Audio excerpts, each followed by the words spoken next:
Queridos, mais uma vez, graça e paz, amém?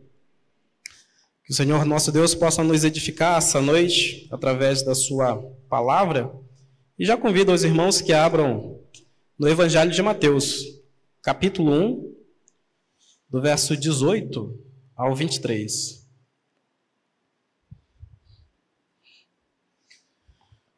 Essa noite, em momento oportuno, nós vamos falar a respeito do nascimento do nosso Senhor Jesus Cristo, já que estamos entrando em um momento, onde é lembrado ou mencionado, e que o Senhor possa nos trazer uma mensagem verdadeira concernente a esse assunto, que nós possamos, de fato, entender o que a mensagem do nascimento do nosso Senhor Jesus Cristo traz até o nosso coração, traz até a nossa família, traz até a igreja do nosso Senhor e traz até toda a sua criação. Nosso texto vai do versículo 18 ao verso 23. Hoje não terá salinha, né? Não terá salinha hoje, tá?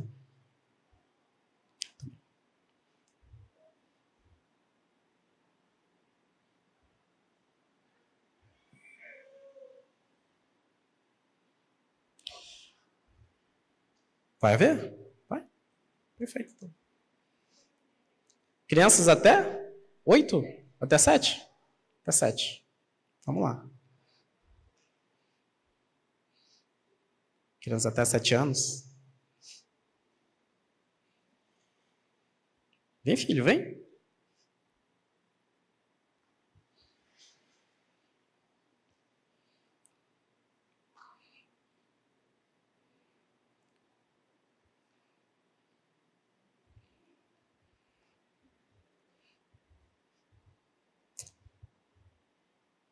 Vamos orar pelas nossas crianças?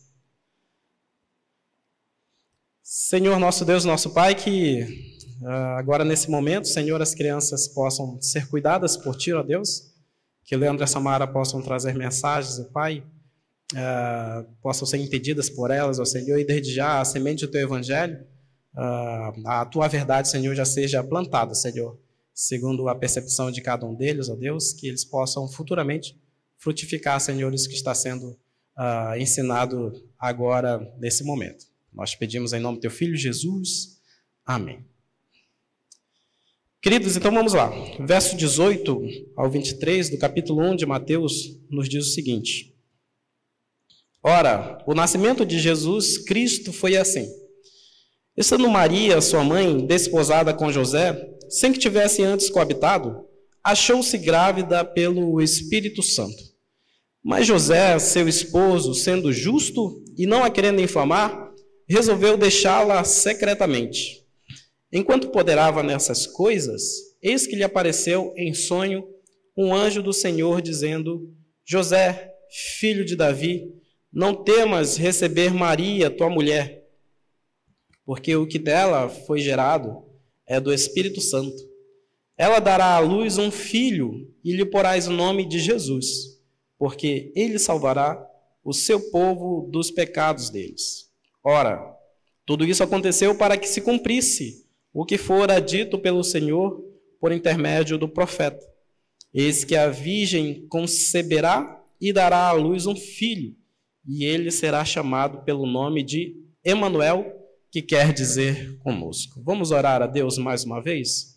Nosso Pai, nesse momento em contato, Senhor, com a Tua Palavra, e diante da Tua Palavra, Senhor, nós queremos pedir que Teu Santo Espírito esteja nos ensinando, ó Senhor, que o Senhor seja misericordioso conosco, e através da Tua Palavra, Senhor, nós possamos receber a Tua verdade, a Tua vontade para os nossos corações, Deus. Nos edifica, nos constrói a cada vez que dela ouvimos, ó Senhor, para que nós possamos sempre estar mais conformados à Tua vontade, ó Senhor, e distantes desse mundo, ó Pai. É o que nós te pedimos, pelo nome do Teu Filho, Jesus Cristo. Amém. Então, querido, o título dessa mensagem tem como título o seguinte tema: Deus conosco, o milagre e a missão do nascimento do nosso Senhor Jesus Cristo. Mateus aqui apresenta o nascimento de Jesus como o cumprimento da promessa de Deus para a redenção da humanidade. Então, aquilo que o evangelista quer apresentar para os seus ouvintes é, de fato, a esperança que há no nosso Senhor Jesus Cristo. O contexto do evangelho de Mateus, o contexto do seu escrito, é onde Mateus, sendo um judeu, está escrevendo também para judeus, a fim de que eles pudessem entender que ali nos seus escritos e em Jesus Cristo, todas as promessas preditas no Antigo Testamento estariam se cumprindo. Então essa é a mensagem máxima, essa é a mensagem principal do evangelista, a fim de que os judeus, aqueles que esperavam, o povo próprio que aguardava o Messias, pudessem entender que Jesus Cristo era o Messias, que nele estava o cumprimento de todas as promessas, e era ele quem eles esperavam, era ele o Cristo predito, era ele o Cristo prometido. E para nós, essa mensagem e esse texto, ele apresenta de uma maneira, ou inicia, de uma maneira muito clara, a doutrina da encarnação, principalmente ali a partir do versículo 23, a doutrina da encarnação, ali é principalmente centrada nessa expressão do nome do Filho de Deus, que é Emanuel. E esse também é abordado como um dos temas principais, ou então até mesmo o centro da mensagem do Evangelho. Porque não existe Evangelho sem uma ação de Deus, não existe Evangelho sem uma ação também de Jesus Cristo, sem uma ação do Espírito Santo, mas também, principalmente, não existe evangelho sem a presença de Jesus Cristo. Logo, a encarnação ela é tratada de uma maneira muito importante e de uma maneira muito clara a partir desse texto. E é importante nós atentarmos, irmãos, para esse assunto da encarnação, porque uma vez que ela é negada por nós, e nós vamos ver detalhes da encarnação mais adiante, uma vez que ela é negada por uma igreja que quer se intitular cristã, ela está deixando de lado um ponto principal da doutrina da igreja, que é a encarnação. E nós vamos ver o que quer dizer essa encarnação mais à frente. O Evangelho de Mateus ele começa mostrando como Deus, em sua fidelidade, cumpre a promessa de enviar o Messias. O nascimento de Jesus não é apenas um evento histórico, mas ele é o cumprimento de um plano eterno de Deus, que nós entendemos pela teologia ali, planejado ainda na eternidade, antes de todos os tempos, para que fosse cumprido nesse tempo e para toda a eternidade. Então, esse texto destaca a verdade central do Evangelho, que é: Deus veio ao mundo em forma humana para salvar o seu povo. A ilustração que nós temos aqui era de filhos, de um filho ou de filhos que estavam se afogando em águas turbulentas, mas Deus misericordiosamente veio ao nosso resgate. Ele mesmo enviou seu Filho Jesus Cristo para que pudesse nos resgatar de um local onde nós não tínhamos como sair, de um local onde nós não tínhamos como nos livrar. E o Senhor Deus envia seu Filho Jesus Cristo para que nós possamos ser resgatados da perdição eterna por meio da obra do seu Filho Jesus Cristo. Eu quero, com isso, irmãos, nesse texto, poder ver três partes desse texto. O primeiro vai do verso 18 ao verso 20, depois vai do verso 20 até o verso 21, e por último o verso 22 até o verso 23. E essa primeira parte aí da nossa mensagem, que é o primeiro ponto, que trata do nascimento virginal, esse milagre da encarnação, nós temos aí no verso 18 até o verso 20, quando diz assim: ora, o nascimento de Jesus Cristo foi assim: estando Maria, sua mãe, desposada com José, sem que tivesse antes coabitado, achou-se grávida pelo Espírito Santo. Mas José, sendo seu esposo, sendo justo e não querendo infamar, resolveu deixá-la secretamente. Essa abordagem, irmão, só abrindo um parênteses, essa abordagem a respeito da Maria conceber do Espírito Santo, e é um termo que eu quero poder ver com os irmãos lá no Evangelho de Lucas, no capítulo 2,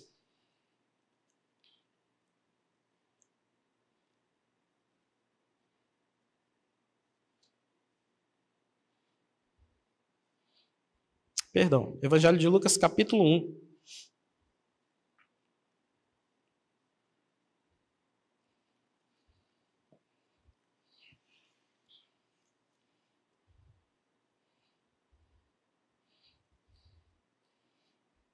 Quando o anjo Gabriel veio anunciar o nascimento do nosso Senhor Jesus Cristo, a reação de Maria é de estarrecimento, né? É de surpresa, é até mesmo de terror diante da presença de Gabriel. E lá no versículo 28, diz assim: E entrando o anjo onde ela estava, disse: Alegra-te, muito favorecida, o Senhor é contigo. Ela, porém, ao ouvir estas palavras, perturbou-se e pôs-se a pensar no que significaria esta saudação. Mas o anjo lhe disse: Maria, não temas, porque achaste graça diante de Deus. Eis que conceberás e darás à luz um filho, a quem chamarás pelo nome de Jesus. Este será grande e será chamado Filho do Altíssimo. Deus, o Senhor, lhe dará o trono de Davi, seu pai, e ele reinará para sempre sobre a casa de Jacó, e o seu reinado não terá fim. Então, Maria pergunta: como será isto? Pois não tenho relação com homem algum. A reação de Maria, obviamente, foi de espanto. E então aqui que eu quero tratar com os irmãos, versículo 35. Respondeu-lhe o anjo: Descerás sobre ti o Espírito Santo, e o poder do Altíssimo te envolverá com a sua sombra. Por isso também o ente santo que há de nascer será chamado Filho de Deus. Essa primeira parte, irmãos, quando o anjo responde assim: descerá sobre ti o Espírito Santo e o poder do Altíssimo te envolverá. Essas expressões que o evangelista usa, ele sendo judeu, conhecedor das Escrituras do Antigo Testamento, ele faz uma menção a duas passagens muito importantes do Antigo Testamento. A primeira é a passagem lá do capítulo 1 de Gênesis, quando diz que na criação o Espírito de Deus pairava sobre as águas. Era uma ideia de ordem a partir da ação do Espírito Santo de Deus. E a outra referência que Mateus aqui faz era quando a presença do Senhor descia e enchia o tabernáculo ou enchia o templo para mostrar a ação da presença do nosso Senhor. Com essa mesma força da ação do Espírito Santo, com esse mesmo ímpeto, com esse mesmo poder e com essa mesma importância, Gabriel diz também a Maria que o nascimento do nosso Senhor Jesus Cristo haverá de ser assim, com uma descida do Espírito Santo, como uma ação do Espírito Santo envolvendo Maria, um evento, um acontecimento que pode ser comparado apenas a essas duas passagens do Antigo Testamento, fazendo uma referência principalmente à criação sendo estabelecida em Cristo, à presença do nosso Deus, né, manifesta ali no tabernáculo, sendo estabelecida em Cristo também, e a presença do nosso Senhor Deus como nosso resgatador, como nosso Redentor, presente também no nosso Senhor Jesus Cristo. Então esse é o parênteses que eu queria abrir aqui e ressaltar com os irmãos, porque quando nós entendemos, irmãos, que o nascimento do nosso Senhor Jesus não é algo natural, apesar de ele ser homem como nós, e essa é a intenção da mensagem também, mas a sua concepção, o ser gerado do nosso Senhor Jesus Cristo, é uma ação poderosa do Espírito Santo de Deus, tão poderosa quanto a ação da criação, tão poderosa quanto a manifestação da presença de Deus ali diante do povo de Israel, diante do seu povo. Então, voltando, Maria foi encontrada grávida pelo Espírito Santo. Isso destaca o nascimento, então, sobrenatural do nosso Senhor Jesus Cristo. E isso é essencial para a sua missão como Salvador. Então, o nascimento virginal do nosso Senhor Jesus, ele é essencial para a doutrina cristã. Porque o nascimento virginal demonstra que ele não nasceu de vontade humana, mas foi concebido pelo Espírito Santo. Logo, podemos concluir que, por ser concebido do Espírito Santo, ele é totalmente Deus. E por ser concebido de uma mulher, ele é totalmente homem. Então, era necessário que Deus envolvesse Maria com seu Espírito Santo, agisse para a concepção do nosso Senhor Jesus Cristo, para que nós pudéssemos entender que ele é totalmente Deus. Mas era necessário também que ele viesse de uma virgem, que ele pudesse nascer como um homem normal, como somos, um homem natural, para que nós pudéssemos também entender e ter ele como totalmente homem. E essa verdade, irmãos, é uma doutrina essencial para a igreja, onde nós não podemos descartar o aspecto divino do nosso Senhor Jesus Cristo e também onde nós não devemos e não podemos destacar o aspecto humano, né, que também faz parte da natureza do nosso Senhor Jesus Cristo. Então, Maria, comprometida com José, descobre que está grávida antes do casamento. E isso para José era devastador, porque a palavra de Deus nos diz que José era um homem justo, era um homem íntegro, né, e disposto a proteger Maria de qualquer vergonha pública, ou qualquer vergonha até mesmo entre os seus familiares. Então, através dessa conturbação que houve na cabeça de José, um anjo vem até ele, né? Um anjo aparece até ele, consola-o, né? Dizendo que aquilo que está acontecendo com Maria é da vontade do nosso Senhor e que ele não devia desampará-la e devia estar sempre ao seu lado como mulher, né? Porque o que nela havia sido gerado era a ação, era da vontade do nosso Deus, era a ação do Espírito Santo do nosso Deus. Então, nesse versículo 18, irmãos, ao versículo 20, nós entendemos e compreendemos essas duas mensagens importantes, né, a respeito da ação do Espírito Santo na concepção do nosso Senhor Jesus Cristo, mostrando que ele é verdadeiramente Deus, e também ele nascendo de uma mulher, ou um nascimento virginal, como nós temos, mostrando também que ele é verdadeiramente homem. A pergunta que nós fazemos, irmãos, mas qual a importância de nós termos Jesus como verdadeiramente Deus e qual a importância de nós termos Jesus como verdadeiramente homem, né? O que isso importa para nós?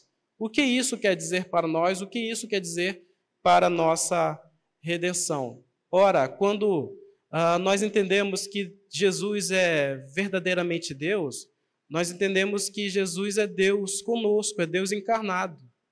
É Deus que veio para nos resgatar. É Deus que veio mostrar a sua graça, é Deus que veio mostrar o seu favor. É Ele que veio para estar conosco em todo o tempo, e isso vai ser um resumo do nome que ele recebe, tanto Jesus como o nome Emanuel.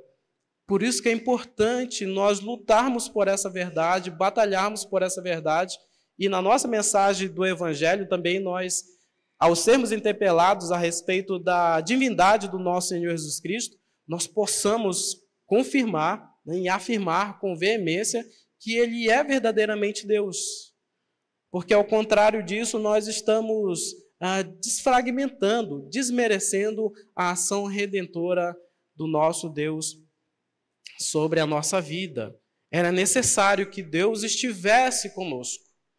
E Ele esteve conosco e está conosco através da sua encarnação, através do nosso Senhor Jesus Cristo. Esse é o primeiro lado do caminho da redenção. O outro lado que completa esse caminho é o fato de nós entendermos que ele é verdadeiramente homem, para mostrar que ele, sendo Deus, encarnou no homem, viveu uma vida obediente, né? Não pecou, distanciou de si o pecado, viveu obedientemente ao nosso Deus, mostrando que assim o homem pode ser resgatado, que o homem pode ser alcançado pelo nosso Senhor, que o homem pode ter esperança nesse Jesus Cristo, que é o Deus encarnado.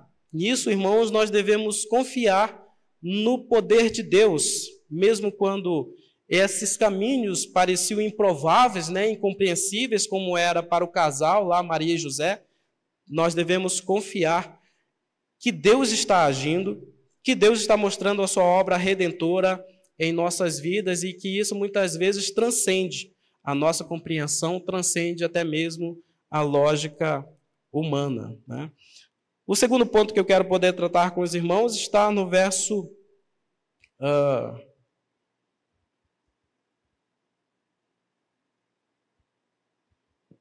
está no verso 21, irmãos, onde fala a respeito do nome do nosso Senhor Jesus Cristo, que esclarece para nós o propósito da sua vinda, né?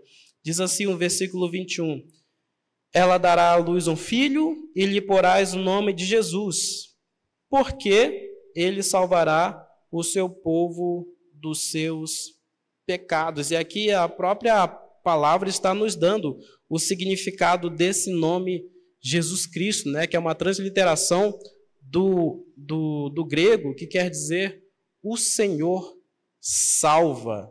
Ele veio para salvar o seu povo dos seus pecados, mostrando que nossa necessidade ela é bem mais profunda do que as nossas necessidades terrenas aqui. É uma necessidade espiritual que nós temos da ação do nosso Deus. O nome Jesus significa o Senhor salva. E esse nome, irmãos, ele resume a missão do nosso Senhor Jesus Cristo. Tudo aquilo que nós vamos ver como ação, como ministério do nosso Senhor Jesus Cristo, como propósito seu aqui na terra, vai estar descrito no significado do seu nome, que é o Senhor salva.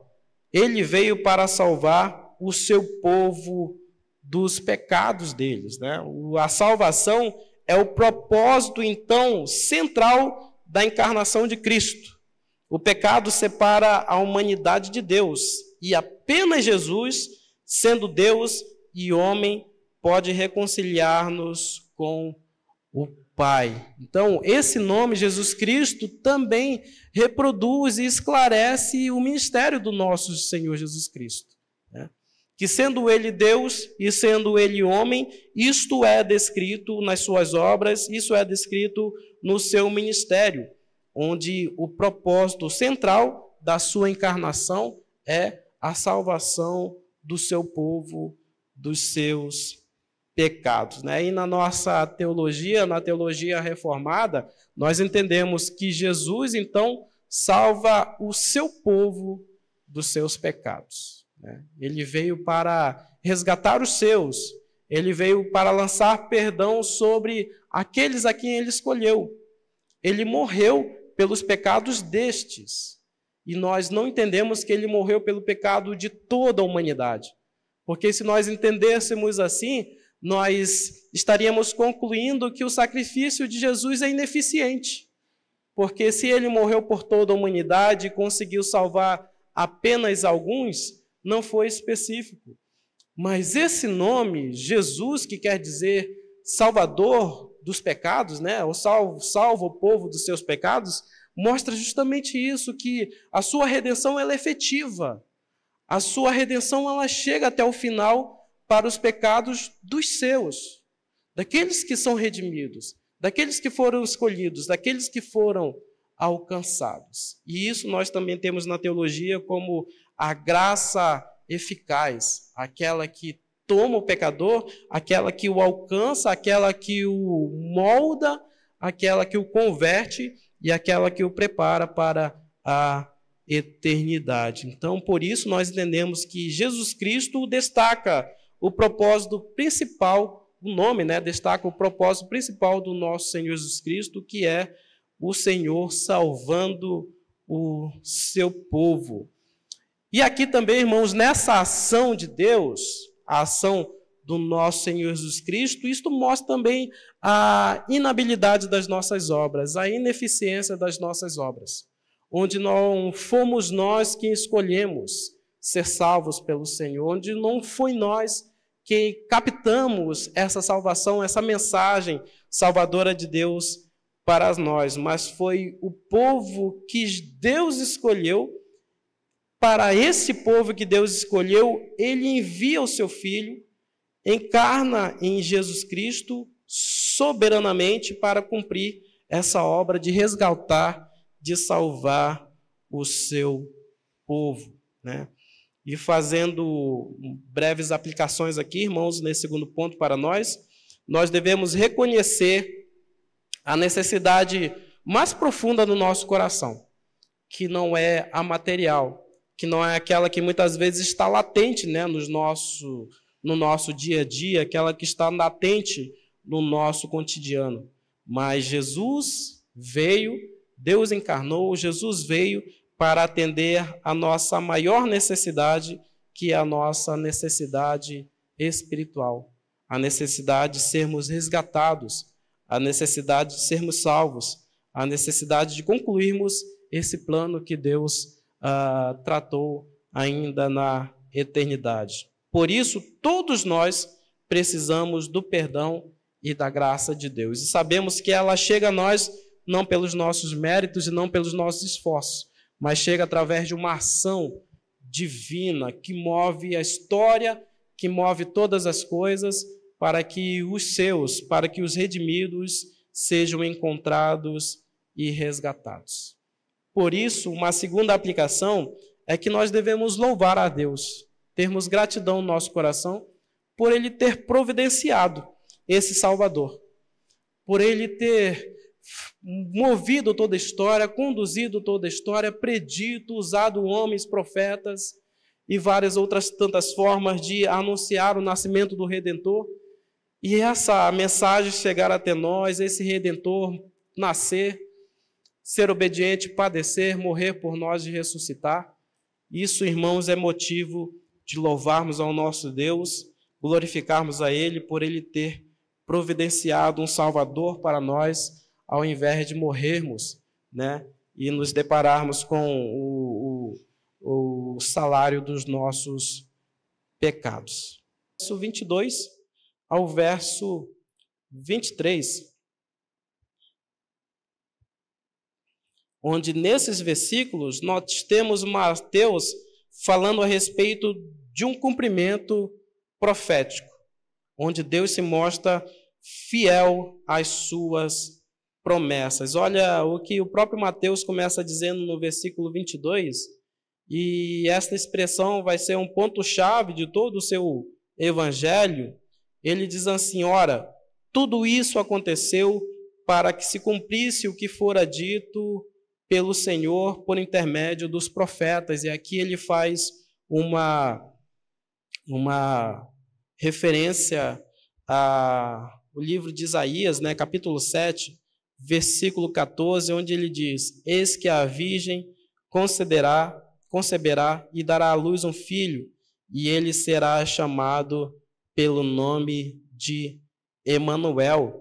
E a própria palavra aqui está nos dando o significado desse nome, Emanuel, que quer dizer conosco, onde nós fazemos uma reestruturação aí da palavra, o EL, o El, que é justamente fazer uma referência ao nome do nosso Deus, e o que antecede essas duas letras fala a respeito da presença de Deus. Isso, então, resulta onde Emanuel quer dizer Deus conosco. O próprio evangelista faz uma tradução aí do nome do nosso Senhor Jesus Cristo. Então, aqui Mateus ele conecta o nascimento de Jesus com Isaías, capítulo 7, versículo 14, onde lá Deus está falando por intermédio dos profetas a Acais, para que o povo de Judá pudesse estar tranquilo, que Deus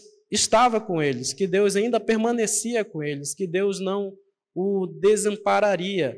E nisso a mensagem que o profeta leva até Acais é justamente essa, que uma virgem conceberia e daria à luz um filho, e ele seria chamado de Emanuel, que significa Deus conosco. Passado o cumprimento dessa promessa lá no povo de Judá, agora essa palavra predita a Acais tem um significado profético que vai ser cumprido em Jesus Cristo.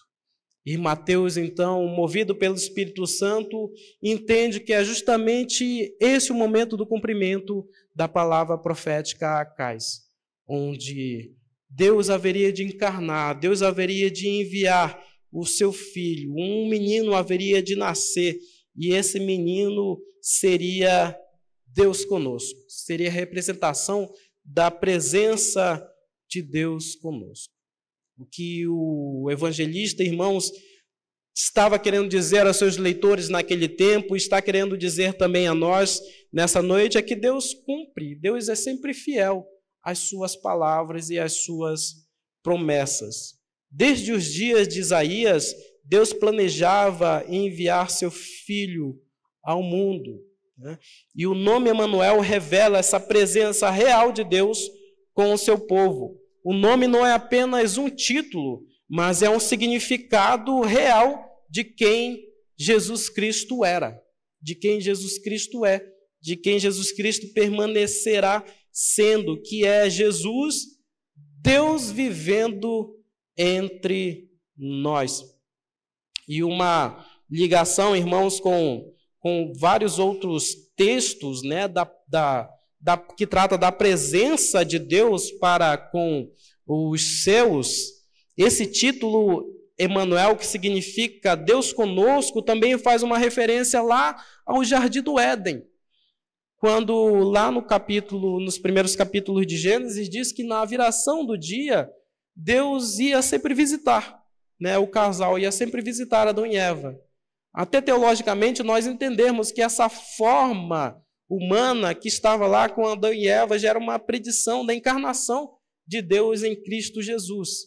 Mas o que nós devemos entender, primeiramente, desse acontecimento onde Deus ia sempre visitar, sempre estar com Adão e Eva ali na viração do dia, era justamente para mostrar a presença de Deus com eles em todo o tempo. Quando a palavra de Deus nos diz lá que Deus sempre estava com eles ali naquele momento, mostra que Deus era sempre presente, era permanente com eles. Então, esse nome Emanuel aqui, pelo qual o evangelista Mateus trata, está fazendo uma referência a Deus caminhando com Adão e Eva ali antes da queda do casal, né? Esse nome, irmãos, também faz uma referência ao tabernáculo e ao templo, onde a presença de Deus manifesta ali no tabernáculo, como eu disse para os irmãos, quando a presença de Deus descia, enchia o tabernáculo, e Deus falava com Moisés e os sacerdotes.